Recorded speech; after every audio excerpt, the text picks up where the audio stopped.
Dani hrvatskog filma stvoreni su 1991. godine. Prvo izdanje dogodilo se 1992. Tada je bio rat i jedini festival u Hrvatskoj koji se te godine nije niti dogodio bio je Pulski filmski festival. Na inicijativu Ive Škrabala i još nekolicine filmaša pokrenuti su Dani hrvatskog filma kao jedina platforma za pokazivanje onoga što se snimilo u Hrvatskoj. Tih prvih godina ideja je bila pokazati što sve uopće postoji u Hrvatskoj i postoji li uopće nakon raspada Jugoslavije hrvatski film.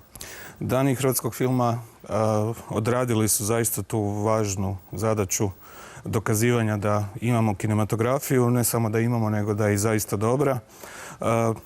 I eto, rade to već 25 godina. Ove godine, točnije 21. travnja, slavimo 25 godina Dana hrvatskog filma.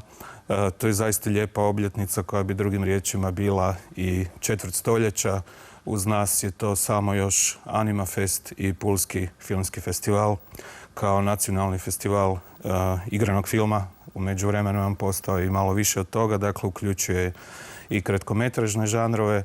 Međutim, Dani hrvatskog filma odlučili su ostati vjerni svojoj prvobitnoj koncepciji. Oni su između ostalog i pokrenuti od strane Hrvatskog društva filmskih kritičara.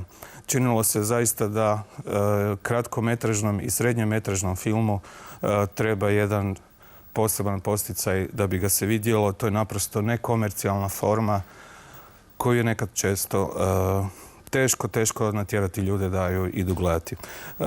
Promjene koje su se dogodile na danima hrvatskog filma mogu se prilično zorno vidjeti i prema katalozima pojedinih godina. Recimo, ovdje je jedno od prvih kataloga.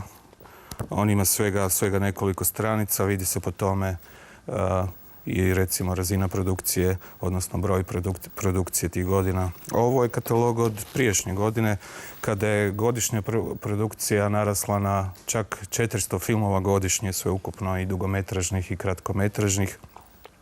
I Dani su se našli u zaista novoj poziciji u kojoj više nisu mogli biti jedan od dva postojeća festivala, nego su morali reagirati na činjenicu da u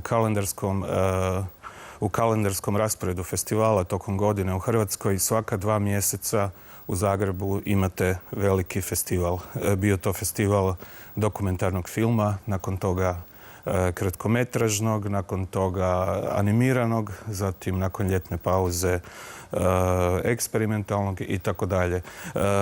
Dakle, u toj poziciji Dani hrvatskog filma nisu više mogli primati sve što se snima. Oni su naprosto stvorili kod filmaša možda to neko očekivanje da sve što postoji naprosto može doći na dane, tako da je vijeće Dana hrvatskog filma, kojeg čini 10-ak najvećih filmskih udruga u Hrvatskoj i strukovnih organizacija, između ostalog i Hrvatska televizija, Hrvatski državni arhiv i drugi, su odlučili da je vrijeme za promjenu koncepcije. Ta koncepcija sada je takva da Dani uključuju malo oštriju selekciju koja ima u vidu činjenicu da je i Oktavija ove godine ima nova pravila, a to je da kritičari primjerice u svojoj nagradi Oktavijan više ne ocjenjuju samo ono što se prikazuje na danima, nego ocjenjuju i ono što se prikazuje unazad godine dana. Naprosto, tehnologija glasanja je danas takva da se to može izvesti. Međutim, Dani su i dalje ostali festival koji je izuzetno važan po nekoliko stvari. Jedna je da je to jedini festival u Hrvatskoj u kojemu nema nekakve segregacije između profesijskih i neprofesijskih filmaša. Dakle, Dani hrvatskog filma uvažavaju neprofesijski film, uvažavaju akademce, uvažavaju ljude koji se filmom ne bave primarno, niti su školovani za to. Dakle, taj dio produkcije i taj dio neprofesijskog rada na filmu je od prvih dana na festivalu postavio još filmski teoretičar Hrvoje Turković. Mi ga se držimo i dan danas jer mislimo da su naprosto neki od najboljih radova u povijesti hrvatskog filma. Spomenimo samo GEF i tradiciju GEF-a koja se događala u Zagrebu je iznjedrila zaista sjajne filmaše. Naše iskustvo od prošle godine je takvo da smo otkrili neke jako zanimljive neprofesijske autore i da redovito u svoj program uključujemo produkciju kinoklubova i ostalih družina, primjerice Kinokluba Split ili Kinokluba Zagreb, koji imaju zaista najveće produkcije.